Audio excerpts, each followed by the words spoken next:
Cloud. Boker Tov, Shavua Tov à tout le monde. Parashat Vayakel Pekudei. Lundi, Chavdalet Adar. Chavdalet Adar, on est le 8 mars. Yofi. Alors on y va. Aujourd'hui, c'est encore la paracha. Et après qu'on a fini la semaine dernière, la paracha de Chet HaEgel, le veau d'or, etc. On commence parashat de Vayakel. On commence en marche les premiers psukim, mais on va parler du Mishkan, tout ce que Dieu il a ordonné par Parashat Teruma, tu savais, et là ça va passer à l'action. On connaît, parashat Vayakel Pekudei. Alors on y va, les premiers psukim de la paracha, je voudrais m'arrêter sur ces trois premiers psukim. Vayakel Moshe et Kol Adat Bnei Israël. Moshe réunit le Macharat Yom Kippour juste après qu'il redescend avec les deuxièmes Luchot, Vayidaber Alehem. Et il a Devarim Asher Tziva Hashem La'asot Otam. Donc voici ce que vous devez faire concrètement, après tout ce qu'on a parlé des théories de Parashat Teruma, Tetzavé, et un peu de Kitissa, le Kiyor, la Menorah, les Kelim, les habits, etc. Voici la chose concrète. Quelle est la chose concrète? Et là, on tombe encore une fois de très haut pour la troisième fois. Sheshet yamim ta'aseh melacha ubayom hashvi'i yeh lachem Shabbat Kodesh, Shabbaton la'Hashem kol ha'oseh bo melacha yumat. Rabotai, si vous n'êtes pas au courant, il faut faire Shabbat. Lo tevaru esh comme ça, le passage qui commence. C'est-à-dire que Kadosh Baruch Hu, il dit, Moshe Rabbeinu, il dit, quel est le travail du Mishkan? C'est faire Shabbat. Et là, tout le monde se pose la question. Je suis sûr ici, on a fait déjà 2 shiurim sur Shabbat. Un, c'était pour expliquer que Shabbat aussi, il y a une âne de Beddin. Et 2, c'était la semaine dernière. Et là, on fera le 3e shiur sur Shabbat. C'est jamais fini, Shabbat. Mais là, c'est vraiment, ça crie au... Là, on commence le Mishkan, qui est rapport Shabbat, encore une fois. C'est comme la semaine dernière, Parashat Kitissa. Le Mishkan, Shabbat. Et là, cette semaine, le Mishkan, Shabbat. Enfin, Shabbat, le Mishkan. On va voir tout de suite. Et il dit Rashi, qu'est-ce qu'il dit Rashi? C'est pour dire que Shabbat est plus fort que le Mishkan. On a vu ça la semaine dernière déjà. On a vu la semaine dernière, on a expliqué un jour entier pourquoi le Mishkan ne repousse pas Shabbat. Il y a marqué Ach. Mais là, c'est clairement écrit dans le Passouk. Dit Rashi, le fait que Shabbat, il est écrit avant le Mishkan, ça veut dire que Shabbat est plus fort que le Mishkan. Et le Mishkan ne repousse pas Shabbat. Encore et encore et encore. Il y a trop d'encre qui va pour répéter les mêmes choses. C'est pas normal. Donc, je voudrais commencer cette paracha avec quelques questions très intéressantes et rentrer encore une fois dans Shabbat. Passionnant. De toute façon, on peut parler chaque semaine de Shabbat. C'est sans fin, Shabbat. C'est un cadeau qui n'arrête pas de donner des bénéfices. OK? Et je voudrais poser 2-3 questions, pas grand-chose. La première question, va être sur ces psukim. Ça va être un maharsha dans la Gemara. Le Kliakar aussi dit à peu près la même chose pour répondre à cette question. Et la deuxième et troisième question, la plus importante, sera avec un Shem Ishmuel. Il faudra suivre, mais c'est un Shem Ishmuel magnifique qui va répondre à cette deuxième, troisième question. Alors, la première question que je pose avec vous aujourd'hui, il y a aussi un Ben Ishraï dessus. La première question, je vais essayer de dire rapidement. Première question, remarquez, qu'est-ce qu'ils disent les psukim? Tu feras Shabbat, ok, on va expliquer, deuxième partie du jour, pourquoi Shabbat ici, à côté du Mishkan, et le rapport avec la semaine dernière, tout de suite. Mais là, remarquez quelque chose de très bizarre que tout le monde remarque, Rashi remarque, Chazal, bien sûr. Dit le pasuk, c'est quoi faire Shabbat? Lo tevaru esh bechol moshvotechem. On n'a pas le droit d'allumer du feu Shabbat. Sur les 39 mélachot, sur les 39 lois de Shabbat, le pasuk en retient une, ne pas allumer du feu.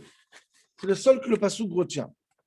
Et la Gemara demande, il y en a 39, pourquoi parler que de ça? Pourquoi parler que de Esh? Il y a aussi Kui, il y a aussi le Chorej, il y a 39 mélachot.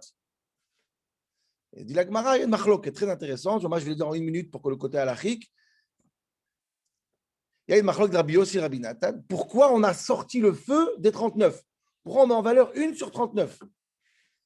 Yesh merabotenu dorshim dit Rashi, l'elav yatzat. Il y en a qui disent que pourquoi on a sorti celle-là, le feu? Parce que c'est la moins grave, c'est la moins importante.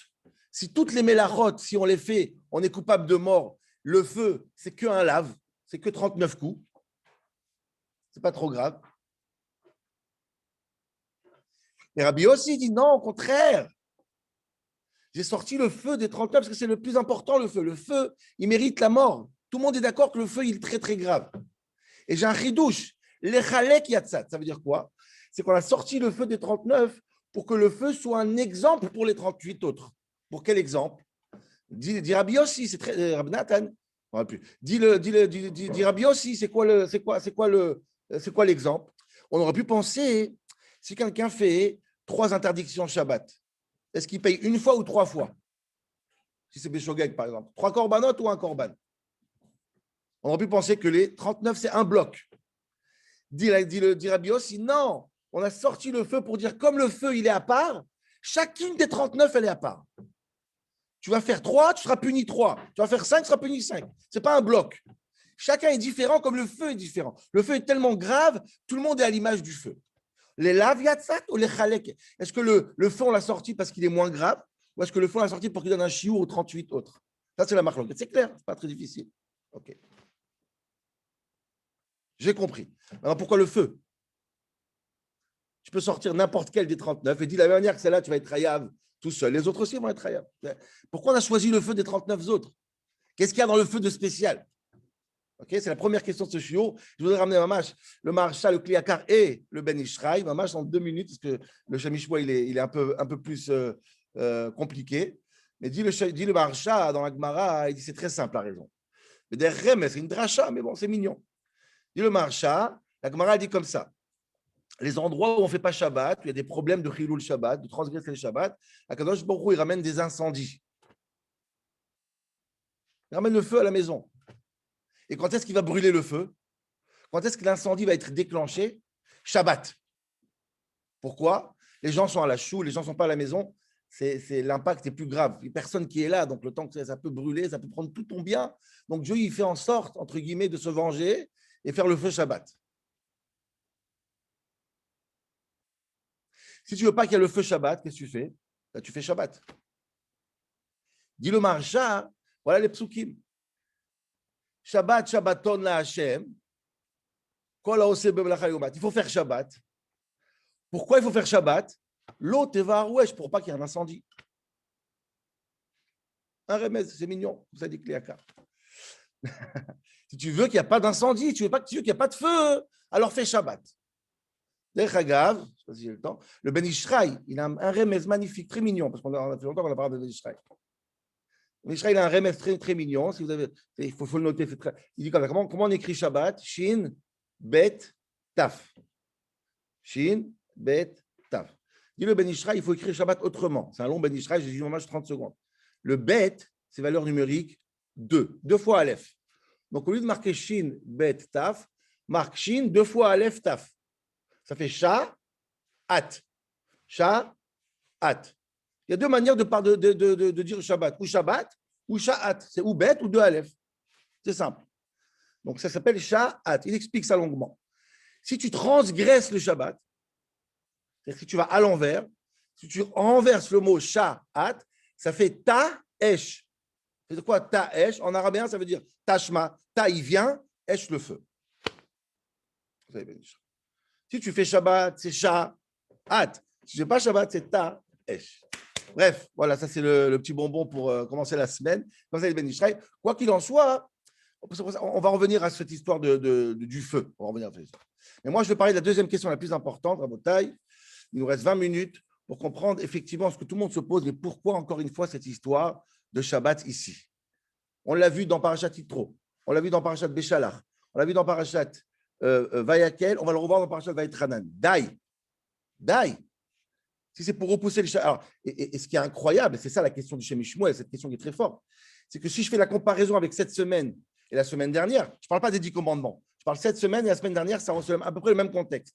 Il y a une différence prête qui va être la différence qui va faire tout le changement. Écoutez bien, la semaine dernière, on a fini le Mishkan, on a parlé de Shabbat. Cette semaine, on commence par Shabbat et après on parlera du Mishkan. Je répète, la semaine dernière, on a fait Teruma, Tetzavé, Kitissa, on a fini le Mishkan et Dieu il dit fait Shabbat. Cette semaine, c'est le contraire. Dieu, il dit, voilà, on va faire le Mishkan, mais juste avant, faites quelle différence Shabbat avant le Mishkan ou Mishkan avant le Shabbat? Ça, c'est la question que je vais poser avec vous aujourd'hui. Vraiment comprendre cette idée, la différence entre Vayakel et Kitissa. Elle est claire, la question, elle est simple.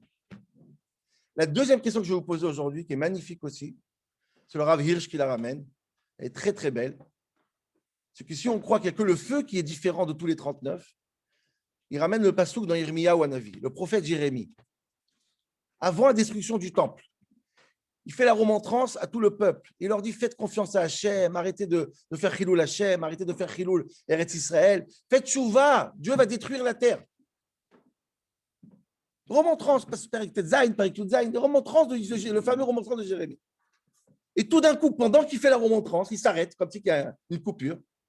Il leur dit, mais ce qui me dérange en vérité dans votre comportement, c'est un truc. C'est quoi? C'est que vous ne faites pas Shabbat. Et si ça serait comme ça, j'aurais compris. Bon, Shabbat, c'est important. Mais pas du tout. Dans le Shabbat même, qu'est-ce qui lui dérange qu'on ne fait pas? Vous portez Shabbat, il leur dit. Je parle des destructions du temple. Porter Shabbat. Vous savez combien il faut pour arriver à une interdiction? Porter Reshut Arabim, c'est quoi? Porter Shabbat, c'est bon marginal. Alors tout de suite, c'est quoi porter Shabbat? Je vais dire quelques psukim dans Racha Rire, c'est magnifique. Et c'est répété 5-6 fois. Quoi Marachem et là, alors va mata beshar bnei Hamashav ou Malchei Yehuda. Va martalem shimut varachem, écoutez la parole de Dieu. Quoi Marachem? Il shammeru benafshotechem, faites attention à votre âme. Ve altis umasa beyom Shabbat. C'est bizarre, parce que. Encore une fois, il répète. Et après, il répète encore une fois les bilti avi massa beshare haïr. Et encore, et encore, et encore. Maintenant, je vais vous dire en marche en une seconde. Pourquoi c'est hallucinant? Déjà, la destruction du temple, tu ne parles pas du Nadera, tu parles de tout. Tu décides de parler que de Shabbat essentiellement, il n'y a pas de problème. Parle de Shabbat. Porter Shabbat. La Gemara, elle dit, Tosfot, il ramène dans le Shabbat. Le premier daf de Shabbat. Vous savez, c'est quoi la pire des 39 Melachot? La pire. La plus marginale, la moins évidente, c'est porter. Ça s'appelle dans la Torah, la Gemara, elle appelle ça Melacha Giroua. Une Melacha, pourquoi? Si les 39, les 38 autres, on apprend du Mishkan, labourer, cuire, etc., je comprends que c'est une Melacha, c'est de la création. Dit Tosfot, porter, c'est Melacha Giroua. Pourquoi? Parce que ce n'est pas une Melacha, tu fais rien. Pour deux raisons, Tosfot, il dit. D'abord, qu'est-ce que ça change si tu portes de chez toi à ton voisin, tu as le droit à Shabbat. Mais de chez toi à la rue, non. Est-ce que ça a changé quelque chose dans ta poche? Dans le poids, ça ne change pas grand-chose. Plus que ça, dit Tosfot. Si tu portes une armoire qui pèse 500 kilos, chez toi à la maison, tu as le droit? Oui, bien sûr, tu as le droit. Si tu portes une aiguille de chez toi à l'extérieur, tu as le droit? Non, tu n'as pas le droit. Alors c'est bidon. Dit Tosfot, il faut vraiment des psukim. 2 psukim de plus pour nous dire que Otsaha, porter, c'est une vraie melacha. Sinon, je n'aurais jamais dit que c'est une melacha. Elle n'a aucun rapport avec le Mishkan. Demande le Racha Hirsch. Et c'est celle-là que Yirmiyahu dit. Ne portez pas Shabbat. Tu n'as rien trouvé d'autre? J'ai trouvé une aiguille dans vos poches. C'est ça qui te dérange. C'est pour ça que le temple, il tombe. Donc, c'est intéressant, cette idée. D'un côté, on sort le feu des 39. De l'autre côté, on sort porter des 39. Qu'est-ce que ça veut dire, tout ça? Qu'est-ce qui se cache derrière tout ça? Comment comprendre le Shabbat mieux grâce à toutes ces questions-là? Et pourquoi, surtout, le Shem Mishmoah, il dit pourquoi? La semaine dernière, le Mishkan, il est avant Shabbat, et cette semaine, Shabbat, est avant le Mishkan. Yof. Maintenant, Dieu va m'aider de finir la réponse avant 30. Je vais essayer d'aller vite. Et la semaine dernière, il y a un chiot compliqué aussi du Shem Mishmoah, j'ai été trop vite sur Pessah. J'espère que je vais arriver vite. OK. Il dit comme ça, le Shem Mishmoah. Il dit le Shem Mishmoah. Il y a une Gemara très intéressante. Maintenant, suivez l'argument. On va construire. C'est un peu ce qu'il disait Zera Shimshon la semaine dernière. On a parlé avec Serge hier. Il va beaucoup plus loin et c'est magnifique. Dit le Shem Mishmoel. La Gemara dit comme ça. Quelqu'un qui va dans le désert et il a perdu la notion du temps. Il ne sait pas si on est lundi, si on est mardi, si on est jeudi. Comment il fait pour Shabbat? Il n'y a pas de boussole, il n'y a pas de montre, il n'y a pas de radio, il n'y a rien du tout. Comme ça, la Gemara pose la question. Ayam Aler Bamidbar, venu Oda et Matai Shabbat. Dit la Gemara, il y a 2 machloket, 2 avis. Premier avis, il dit Moné Shisha Yamim ou Meshamer Yom Echad. Le jour d'aujourd'hui que tu t'es perdu, c'est dimanche. Tu commences à compter 6 jours et après tu fais Shabbat. Deuxième avis, qu'est-ce qu'il dit? Non. Tu fais Shabbat et demain c'est dimanche. Comme ça, il va machloket dans la Gemara. Pourquoi? Dit la Gemara, c'est une différente perception du Shabbat. Est-ce qu'on fait comme Briato Shel Olam? Écoutez bien, c'est raffiné, mais c'est très, très bien. Est-ce que c'est Briato Shel Olam? Est-ce qu'on fait comme la création du monde? Et la création du monde, c'était d'abord 6 jours et après le 7e. Donc moi, je ne sais pas quel jour on sait, je fais comme Dieu, dimanche, et on y va, Yom Rishon, Yom Shem. Ou la Gemara, elle dit, on fait comme Shabbat chez Adam Arishon. Le Shabbat d'Adam Arishon. Quand est-ce qu'il est né, Adam Arishon? Vendredi. C'est quoi le premier jour d'Adam Arishon? Shabbat. Donc on fait comme Adam Arishon ou on fait comme Dieu? Machloket, halachik. OK? Très bien.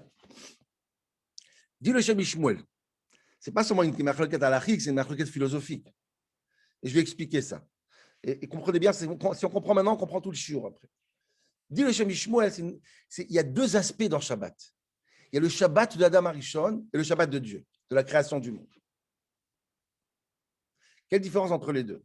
On va chercher toute la nuit à savoir, je vais prendre une métaphore de quelque part d'autre pour que vous compreniez cette idée. Alors j'ai trouvé, je ne sais pas pourquoi je parle de ça, parce que ça n'a aucun rapport avec moi, mais j'ai trouvé. Si tu dois faire un régime, une des manières de faire le régime, c'est ce qu'on appelle un bypass ou une sleeve. Alors j'ai été voir les médecins pour faire comment ça marche. Alors tu vas chez le médecin, il te donne rendez-vous pour faire l'anneau, etc. Et qu'est-ce qu'il dit après? Par contre, tu ne peux pas le faire le mois prochain. Il faut presque entre 8 mois et 1 an de préparation psychologique. Et après, tu peux faire l'opération. Donc, ça prend 1 an depuis que tu vas le premier rendez-vous. Il y a beaucoup qui s'arrêtent au milieu. Ça a été mon cas aussi. Non, j'ai pas. Après, tu essayes d'autres choses, mais il faut prendre 1 an. Et après 1 an, tu mets l'anneau, il est très efficace. Tout le monde voit ça. Ne rentre pas l'anneau, le bypass. OK? Maintenant, dis le Shem Shmuel. Il y a 2 opérations de l'anneau possibles. Il y a quelqu'un de ma famille, qui est arrivé à une situation qui était tellement obèse, maman, la famille proche, qu'ils ont dû l'opérer et lui mettre le bypass du jour au lendemain. Ça l'a sauvé de diabète, etc. Ça l'a sauvé. Il n'a pas fait l'année de préparation. On lui a mis l'anneau. On lui a mis le bypass et gamarde.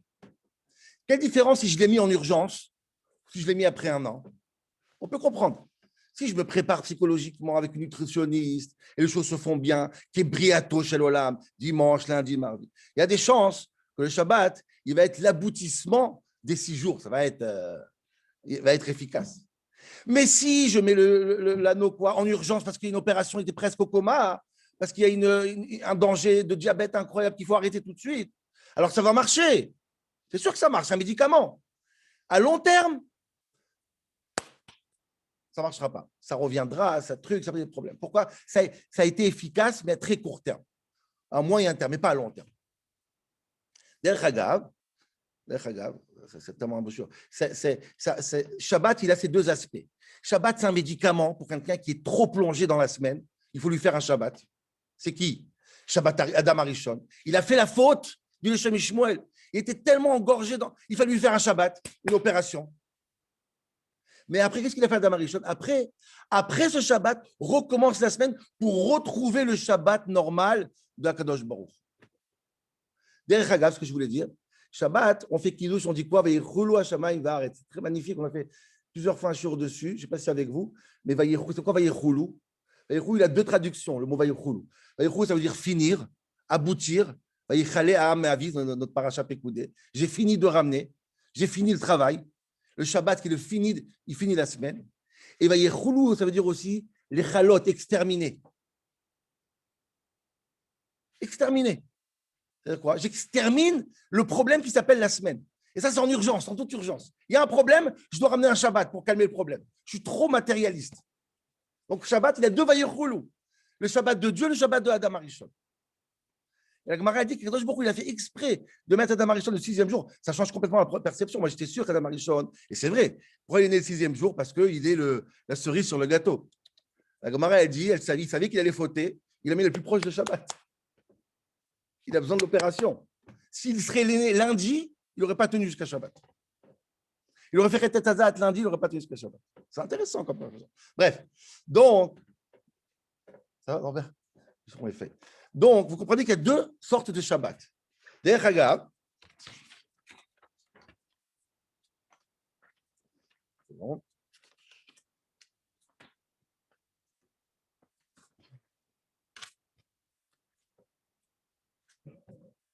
Ces deux sortes de Shabbat, ils jouent un rôle chaque Shabbat. Et à nous maintenant de choisir quel Shabbat on fait. Briato Shalom Adam Arishon. Dit le Shem Shmuel, c'est ce qui s'est passé en Égypte. Ça revient un peu à ce qu'il dit le Zerah Shimshon. Quand les Juifs étaient en Égypte, Rabotai, ils sont arrivés tellement bas, tellement bas, qu'il fallait leur faire un Shabbat. Et la sortie d'Égypte, c'est le premier Shabbat des Juifs. Parashat Béchalach. Pour les sauver de Mara. Et qu'est-ce qui se passe après qu'on sort d'Égypte? Les Machorat à Pessah, on commence à faire quoi? À compter Sfirat HaOmer, c'est-à-dire on essaye de retrouver le Shabbat de Dieu. Maintenant, on va doucement. À Yom Rishon, Yom Sheni, pour arriver à quoi? Pour arriver au Shabbat ultime, qui s'appelle les premières Luchot. Les premières Luchot, c'est retrouver le bon sens du bon Shabbat, le Briato Shalolam, qu'on a perdu avec la sortie d'Égypte. Mais hélas, qu'est-ce qu'on a fait comme bêtise? Après qu'on a reçu le premier Shabbat, on a réussi à rétablir avec les premières Luchot, hop, c'est reparti. Chet à Hegel, on replonge comme Adam Arishon, et il nous faut un deuxième Luchot comme Shabbat d'urgence. Donc le premier Luchot, c'est quoi? C'est le Shabbat du bypass après un an, le Vayechoulou. Le deuxième Shabbat, c'est le deuxième Luchot, c'est quoi? C'est le Shabbat de l'urgence pour un médicament. Il faudra attendre le temple, et bien quand Mashiach va venir pour établir un Shabbat normal. Vous comprenez? Dis le Shem Shmuel, c'est la raison pour laquelle c'est tellement beau. Le Zerah Shimshon, il a dit, mais ce n'est pas comme ça. C'est la raison pour laquelle les deux Shabbats, les deux Luchot, ils ont une différence. Shabbat, dès le premier Luchot, il y a marqué quoi? Zecher le Maaseh Bereshit, Briato Shel Olam. Le premier Luchot, c'est pour se rappeler la construction du monde. 6 jours, 1 jour, magnifique. Et qu'est-ce qu'il y a marqué sur le deuxième Shabbat, du deuxième Luchot? Zecher le Yetziat Mitzrayim, perfusion d'urgence. Ce n'est pas un Shabbat constructif, ce n'est pas un Vayechoulou, c'est un Kilayon. C'est un vaccin d'urgence. Ce n'est pas le bon Shabbat. Je pense, Hagav, pour répondre à la question, on arrive à la fin là, que les deux perceptions de Shabbat, c'est un peu les deux Melachot qu'on a sortis des contextes de 39, je pense. Hein. C'est le feu, ou ce qui dit Yirmiyahu, c'est porté. Il y a des Shabbats qui sont le feu, des Shabbats qui sont portés. Pourquoi? Le feu, c'est quoi qu'est-ce qu'on a dit? Qu'est-ce que dit la Gemara? Pourquoi on a sorti le Tevaru Esh des 39, les Chalek Yatat, pour dire que comme Shabbat, il est important, de la même manière que le feu, excusez-moi, on est chayav sur le feu de manière individuelle, alors ça nous apprend sur les 39 Melachot qu'eux aussi, ils sont importants. Ou on a sorti ce porter. Porter, ça veut dire quoi? C'est une Melacha qui est bizarre. Je vais expliquer cette idée maintenant. Je vais ramener ma main sur une seconde, qui est marqué dans le Zohar. Il y a une magnifique Torah de Rabbi Nathan. C'est quoi le Mishkan? On arrive à la fin. Vous allez voir, tout va se régler. C'est quoi le Mishkan? Le Mishkan qu'on a créé dans le temps. Dit le Zohar, Rabbi Nathan, il dit comme ça. Combien de Melachot il y avait dans le Mishkan? 39. Dit le Zohar. Quand le serpent, il a parlé avec Rava et il a convaincu à manger le fruit, la klala, la malédiction du serpent, c'est 39 Melachot. Tout ce qu'on travaille aujourd'hui, construire, semer, prendre ces 39 lois, c'est la klala du Nachash. Et le Mishkan, c'est la réparation des 39. 39 Melachot du Mishkan, pourquoi? Pour prendre des étapes doucement pour réparer le problème de la perfusion. Dit le Shem Shmuel. Voilà la différence quand tu mets Shabbat avant le Mishkan ou quand tu mets Shabbat après le Mishkan. La semaine dernière, le Shabbat de la semaine dernière, il était quoi? Il était avant le Vaudor. C'était un Shabbat magnifique. Quand est-ce qu'on l'a fait? D'abord, Dieu il a parlé du Mishkan, les 39, les étapes, Briato Shel Olam, et ensuite il couronne ça avec quoi? Avec le Shabbat. Le feu, la mélacha du feu pour dire que chacun des 39, il est différent. Ça veut dire quoi? Doucement. Cette semaine, on appelle le Chet, le Shabbat de cette semaine, il est détaché du Mishkan. Il est urgent, il n'est pas 39. Il est urgent. C'est mélacha groa. Yirmiyahu Hanavi, c'est le Khurban de Tamikdash, mélacha groa. C'est une mélacha qui est on n'apprend même pas du Mishkan, cette mélacha. C'est un Shabbat de destruction. C'est un Shabbat d'urgence. C'est pour ça que cette semaine, le Shabbat, il est écrit quand? Avant le Mishkan. Il n'a aucun rapport avec le Mishkan. Il vient avant. Il n'est pas l'aboutissement, il vient avant. C'est un Shabbat d'urgence et de perfusion. Ça, c'est la raison. Et Dieu le Shem Shmuel, et je finis avec ça. Quand il y aura Mashiach, Bezrat Hashem, on va récupérer Bezrat Hashem ce Shabbat Et Shabtotai, rappelez-vous chaque fois. Le Shabbat double, c'est quoi le Shabbat double? Il y aura un peu de ça et un peu de ça. C'est vrai que le Shabbat, on a besoin, comme un Mashiach qu'il arrive. Et quand Mashiach va arriver, quelle situation il va trouver? Il va trouver peut-être un Dor chez Kulo Chayav, une génération de galoute comme aujourd'hui. Le monde est tellement pourri. Il faut une perfusion d'urgence. Et Mashiach viendra pourquoi? Yom chez Kulo Shabbat. Mettez-vous. Qui a ouvert le micro juste? Oui. Coupez mon micro, s'il vous plaît. Ouais. Quand Mashiach va venir, c'est aussi la même chose. Mashiach il viendra pour sauver une situation en urgence. Ou Mashiach il viendra aussi après un aboutissement. Rappelez-vous, on a fait tellement de théories. Mashiach il a l'aspect de Pitom Yavo. Il vient tout d'un coup parce qu'on ne peut plus sans lui. Et Mashiach il aura cette capacité que même s'il vient tout d'un coup, il aura aussi cette capacité d'être l'aboutissement de toute la galoute pour faire en sorte que cette goula sera éternelle. Et je pense, Rabotai, c'est le troisième sur Shabbat, que chacun, quand il fait qu'il douche vendredi soir, il doit se poser quel Shabbat il fait aujourd'hui. Est-ce qu'il y a eu Shechet Yamim Terase Melacha? Est-ce qu'il a préparé son Shabbat? Et le Shabbat, il vient couronner sa semaine. Ou on rentre dans le Shabbat avec une main à l'extérieur et le portable pas fermé et on court, etc. Ah, mince, c'est Shabbat, je ne viendrai pas à la choule vendredi soir parce que je ne peux pas, je ne suis pas prêt. Toutes ces histoires-là, c'est quoi? C'est un Shabbat qui vient pourquoi? Pour stopper ton folle marathon vers le matérialisme. Non. Les athlètes, il faut se préparer les 6 jours pour arriver à un Shabbat de Briato Shel Olam. Ça, c'est l'aboutissement, l'aboutissement du travail des 6 jours de la galoute, de 6 jours de la semaine et toute cette longue galoute. Voilà, Rabotai. À demain, merci.